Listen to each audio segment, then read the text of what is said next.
Mari kita berdoa sebelum kita merenungkan sabda Tuhan.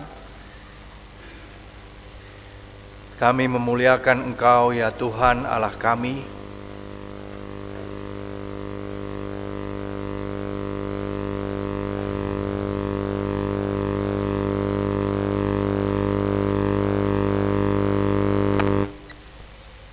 Pada kesempatan ini kami bersama-sama hendak mendengarkan suara-Mu melalui firman-Mu yang kudus, dan kami mau menerima sabda-Mu itu dalam keadaan kami masing-masing, sehingga biarlah Roh Kudus sendiri yang akan membarui dan mengubahkan hati kami, seturut dengan maksud-Mu yang baik dalam kehidupan kami masing-masing. Baik kami yang ada di ruangan gedung gereja ini, maupun kami yang berada di tempat atau di lokasi kami masing-masing. Sertai kami ya Bapa, di dalam kami merenungkan dan menerima sabda-Mu. Di dalam Kristus Yesus Tuhan kami berdoa. Amin.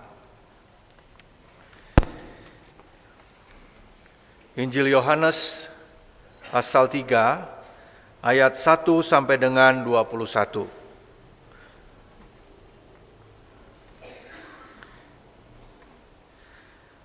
Ada seorang Farisi yang bernama Nikodemus, seorang pemimpin Yahudi.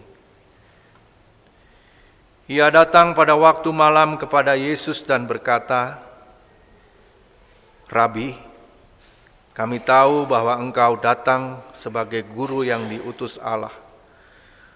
Sebab tidak ada seorang pun yang dapat mengadakan tanda-tanda yang Engkau adakan itu jika Allah tidak menyertainya."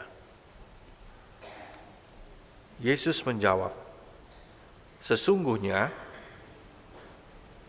Aku berkata kepadamu, jika seseorang tidak dilahirkan kembali, ia tidak dapat melihat kerajaan Allah." Kata Nikodemus kepadanya, "Bagaimana mungkin seseorang dilahirkan kalau ia sudah tua? Dapatkah ia masuk kembali ke dalam rahim ibunya dan dilahirkan kembali? Dilahirkan lagi?" Jawab Yesus, "Sesungguhnya aku berkata kepadamu, jika seseorang tidak dilahirkan dari air dan roh, ia tidak dapat masuk ke dalam kerajaan Allah. Apa yang dilahirkan secara jasmani bersifat jasmani, dan apa yang dilahirkan dari roh bersifat rohani. Janganlah heran karena aku berkata kepadamu, kamu harus dilahirkan kembali. Angin bertiup kemana ia mau, dan engkau mendengar bunyinya, tetapi engkau tidak tahu dari mana ia datang atau kemana ia pergi. Demikianlah halnya dengan tiap-tiap orang yang lahir dari roh." Kata Nikodemus kepadanya, Bagaimanakah mungkin hal itu terjadi?" Jawab Yesus, "Engkau guru orang Israel, dan engkau tidak mengerti hal-hal itu. Sesungguhnya aku berkata kepadamu, kami berbicara tentang apa yang kami ketahui dan kami bersaksi tentang apa yang kami telah lihat, tetapi kamu tidak menerima kesaksian kami. Kamu tidak percaya waktu aku berbicara kepadamu tentang hal-hal duniawi. Bagaimana kamu akan percaya kalau aku berbicara kepadamu tentang hal-hal surgawi? Tidak ada seorang pun yang telah naik ke surga selain Dia yang telah turun dari surga, yaitu Anak Manusia. Sama seperti Musa meninggikan ular di padang gurun, demikian juga Anak Manusia harus ditinggikan, supaya setiap orang yang percaya kepadanya beroleh hidup yang kekal. Karena begitu besar kasih Allah akan dunia ini, sehingga Ia telah mengaruniakan Anaknya yang tunggal, supaya setiap orang yang percaya kepadanya tidak binasa, melainkan beroleh hidup yang kekal. Sebab Allah mengutus Anaknya ke dalam dunia bukan untuk menghakimi, melainkan supaya dunia diselamatkan melalui Dia. Siapa yang percaya kepadanya, ia tidak akan dihukum, Siapa yang tidak percaya, ia telah berada di bawah hukuman, sebab ia tidak percaya dalam nama Anak Tunggal Allah. Inilah hukuman itu, terang telah datang ke dalam dunia, tetapi manusia lebih menyukai kegelapan daripada terang, sebab perbuatan-perbuatan mereka jahat. Sebab siapa yang berbuat jahat membenci terang, dan tidak datang kepada terang itu, supaya perbuatan-perbuatannya yang jahat itu tidak nampak. Namun, siapa yang melakukan yang benar, ia datang kepada terang, supaya menjadi nyata bahwa perbuatan-perbuatannya dilakukan dalam Allah. Demikianlah sabda Tuhan yang menyapa kita pada pagi hari ini. Bapak, Ibu, dan Saudara, berbahagialah kita semua yang mendengarkannya, memelihara serta melakukan dalam hidup setiap hari. Hosiana.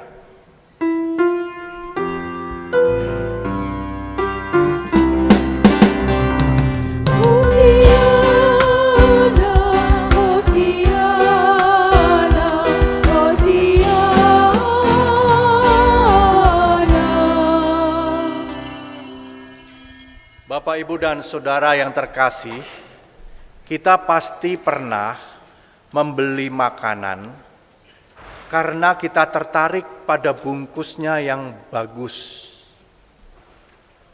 Pasti ya Bapak, Ibu, dan Saudara tertarik karena kemasannya cantik, kemasannya begitu menarik perhatian kita. Tapi pernahkah Bapak, Ibu, dan Saudara ketika membeli makanan tersebut, bungkusnya bagus, cantik, elegan, tapi pas dibuka isinya B aja, biasa aja, atau mungkin zong gitu ya, cuma bungkusnya saja. Saya punya ini adalah apa ini?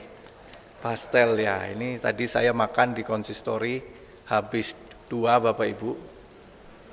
Tambah bakwan 5 tadi. Ya. Ketahuan kalau belum sarapan. Ini kelihatannya biasa-biasa saja. Tapi kalau Bapak Ibu melihat ini, yakin tidak ini enak?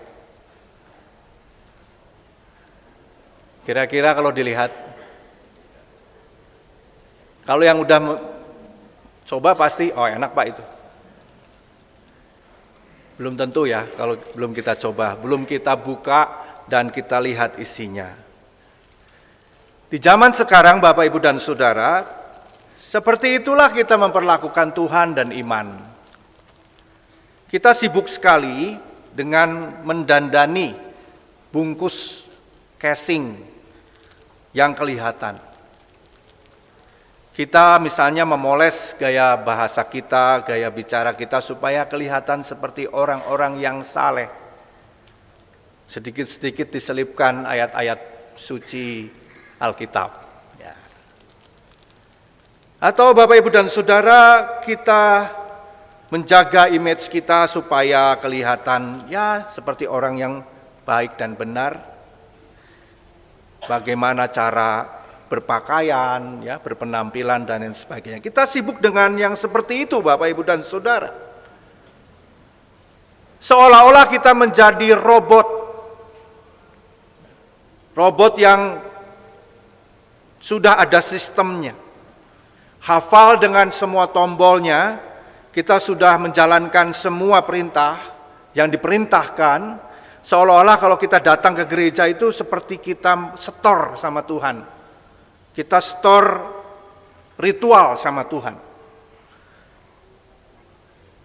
Sehingga tidak heran kalau kita melihat ketika ada peristiwa, kan kita sudah rajin ke gereja Pak, sudah rajin berdoa, sudah rajin baca Alkitab, sudah rajin memberi persembahan. Tapi kok, nah itu, tapi kok ada yang gak pas ya. Kita akhirnya menjadi sibuk untuk bisa berpenampilan baik, Bapak, Ibu, dan Saudara, Padahal di luar ibadah kita hari Minggu, kita nggak ada bedanya sama orang yang tidak percaya kepada Yesus. Kita pelit kasih, kita gampang marah, kita kaku, dan lain sebagainya. Apa yang kita lakukan Bapak Ibu dan Saudara di dalam ibadah-ibadah kita hanya berhenti di hari Minggu saja. Padahal ada ibadah yang kedua, yaitu ibadah sosial, bukan hanya ibadah ritual atau liturgikal. Injil Yohanes Bapak Ibu dan Saudara mencatat ada orang yang namanya Nikodemus. Nikodemus ini kalau saya gambarkan di kehidupan kita sekarang, itu seperti tokoh agama yang punya banyak gelar. Punya rentetan gelar yang panjang sekali. Orangnya Bapak Ibu dan Saudara, lurus hidupnya. Tidak ada cacat, tidak ada celah. Pokoknya dilihat secara aturan agama, Nikodemus ini orang yang suci, orang yang soleh, orang yang hidupnya benar sesuai dengan aturan agamanya. Tetapi anehnya Bapak Ibu dan Saudara, Nikodemus ini merasa ada yang gak beres di dalam hidupnya yang sudah dikatakan sesuai dengan aturan itu. Dia ngerasa Bapak Ibu dan Saudara ritual-ritual itu tidak menjawab kegelisahan hatinya. Dalam kegelisahan hatinya itu, Nikodemus datang kepada Yesus. Tapi menarik, datangnya bukan di siang hari, bukan di pagi hari, tetapi di malam hari. Kira-kira kalau orang datang malam-malam itu, niatnya atau motivasinya, atau ada sesuatu yang tidak ingin dia diketahui oleh orang lain. Malam-malam datang kepada Yesus. Mungkin saja dia takut sama teman-temannya, dianggap aneh. Masa guru Israel datang sama Yesus yang katakanlah pada waktu itu Yesus ajarannya out of the box gitu ya. Tidak sesuai dengan yang mainstream waktu itu. Jadi Bapak Ibu dan Saudara, dia datang kepada Yesus, dia berbicara tentang bagaimana dia bisa mengalami apa yang disebutkan oleh Yesus itu, lahir kembali. Dan Tuhan Yesus menjawab, bukan dengan perkataan, Nikodemus, engkau kurang rajin ibadahnya. Bukan. Tapi Tuhan Yesus mengatakan, kalau orang tidak dilahirkan lagi, dia tidak bisa melihat kerajaan Allah. Penasaran Bapak Ibu dan Saudara Nikodemus ini. Apa itu lahir kembali? Bahkan dikatakan di sana, oh berarti harus masuk lagi rahim ibu, kemudian dikeluarkan lagi gitu. Bagaimana aku sudah tua, tidak bisalah masuk lagi ke rahim ibu, terus keluar lagi. Nah, Tuhan Yesus mengatakan di sana dilahirkan dari roh. Bapak Ibu dan Saudara, dilahirkan dari air dan roh. Saya menganalogikan Bapak Ibu dan Saudara, lahir baru itu seperti kita punya laptop. Laptop itu Bapak Ibu dan Saudara, kalau misalnya dipakai terus-menerus secara rutin setiap hari, dipakai bekerja atau dipakai apapun, pasti ada saatnya laptop itu hang. Biasanya kalau laptop hang itu tidak lagi mau beroperasi dengan baik, biasanya di dalamnya itu ada banyak sampah atau virus ya, yang kemudian membuat sistem operasi dari laptop itu berat kerjanya, tidak mau bekerja secara optimal. Kalau dalam hidup kita Bapak Ibu dan Saudara, yang membuat kita hang itu Bapak Ibu dan Saudara adalah virus kebencian, virus ego, virus sombong itu membuat kita tidak mengerti apa yang dimaui oleh Yesus. Dengan analogi itu Bapak Ibu dan Saudara, Tuhan Yesus tidak meminta Nikodemus untuk mengganti casingnya. Jadi Nikodemus tidak disuruh ganti casing. Kalau kita punya laptop, kita tidak harus ganti laptopnya. Kalau kita punya handphone, kita tidak perlu ganti handphonenya. Yang dilakukan adalah Bapak Ibu dan Saudara adalah mengupgrade sistemnya. Diinstal ulang supaya bersih dari tadi bugs, ya, bersih dari macam-macam kotoran yang ada di dalamnya. Casingnya tidak diganti, casingnya tetap itu, tetapi dalamnya Bapak Ibu dan Saudara diperbarui. Artinya Bapak Ibu dan Saudara yang terkasih, lahir baru itu sama dengan ketika kita dikuasai oleh Roh Allah. Roh Allah di sini digambarkan seperti angin. Angin itu tidak bisa kita pegang, angin itu tidak bisa kita atur, angin itu juga kita tidak tahu dari mana dan akan kemana. Tetapi kita bisa merasakan kesejukan, kesegaran dari angin itu. Dia tidak nampak, tapi ada. Maka orang yang dikuasai oleh Roh Allah, orang yang sudah diinstal ulang oleh Roh Allah adalah orang yang lagi mau, yang kemudian dia beribadah bukan karena takut dihukum, tetapi dia datang beribadah karena dia cinta sama Tuhan. Bukan karena takut dihukum. Orang yang dikuasai oleh Roh Allah adalah orang yang tidak butuh pengakuan orang lain. Karena dia sudah merasa cukup dikasihi oleh Tuhan. Karena begitu besar kasih Allah akan dunia ini. Sehingga barang siapa yang percaya, setiap orang yang percaya, kita semua dikasihi Tuhan. Kita nggak perlu lagi validasi dari orang lain kalau kita dikasihi Tuhan. Tema kita hari ini Bapak Ibu dan Saudara, dikuasai oleh Roh Allah untuk berdampak. Memang dalam kisah ini, di Yohanes 3 ini Bapak Ibu dan Saudara, ceritanya berhenti ketika Tuhan Yesus menjawab pertanyaan-pertanyaan Nikodemus. Tetapi kalau kita membaca Injil Yohanes ini sampai ke pasal-pasal selanjutnya, kita bisa menemukan sosok Nikodemus yang betul-betul sudah diinstal ulang oleh Roh Allah. Pada saat peristiwa Tuhan Yesus menjelang masa akhirnya, siapakah yang membela Yesus? Yang membela Yesus adalah Nikodemus. Siapakah yang mengurusi jenazah Yesus?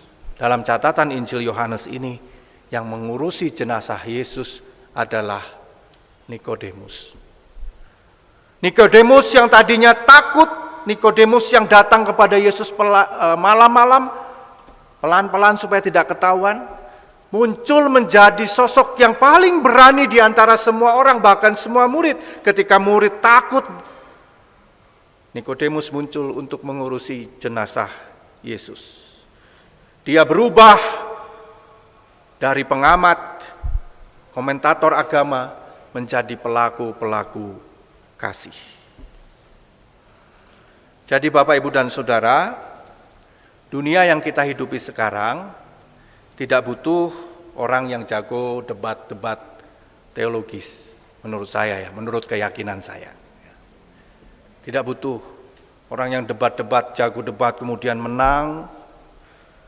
Menurut saya Bapak, Ibu, dan Saudara, dunia ini membutuhkan orang yang kalau tetangganya susah, maka dia yang mau menolong. Kalau tetangganya lagi kesulitan, dia mau menolong tanpa melihat agamanya. Kalau kita nolong apa kita harus lihat atau nanya agamanya atau lihat KTP-nya ini orang Kristen apa bukan? Nanti udah, oh Bapak Ibu Kristen ya? Kristennya di mana gerejanya? Gerejanya di BTC misalnya. Atau di Kebon Jati. Nanti ditanya lagi, Kebon Jati ini keluarga siapa? Wah, dari keluarga ini nanti siapa lagi? Ya, ini kita mau nolong apa mau investigasi Bapak Ibu dan Saudara? Mau menyatakan kasih saja harus pakai nanya agama, segala macam. Nanti kalau bukan Kristen, wah sorry ya, nggak bisa. Orang yang dikuasai oleh Roh Allah adalah orang yang ketika di kantornya diajak untuk melakukan sesuatu yang jahat, dia berani mengatakan tidak karena dia hatinya dikuasai oleh Roh. Orang yang dikuasai Roh adalah ketika ada orang yang difitnah, maka dia berdiri membela orang tersebut. Seperti Yesus berdiri membela orang-orang yang menjadi korban. Tuhan Yesus itu berpihak kepada mereka yang ditindas. Itulah yang dibutuhkan oleh dunia saat ini, Bapak, Ibu, dan Saudara. Mari kita menjadi Nikodemus baru yang hatinya sudah di-upgrade, sudah diinstal kembali. Casingnya seperti ini saja Bapak Ibu ya. Jadi tidak usah mempersoalkan casing, udah rambutnya berantakan, kulitnya hitam, nggak pernah mandi. Wah, ya oke lah, itu kan standar ya. Tapi jangan mempersoalkan casing bungkus, tetapi mari kita menginstal kembali hati kita masing-masing sehingga kita menjadi Nikodemus baru. Ya, mulai hari ini kita belajar untuk aku mau dikuasai oleh Roh Allah dan mau berdampak dengan kehidupan di sekitar kita. Amin.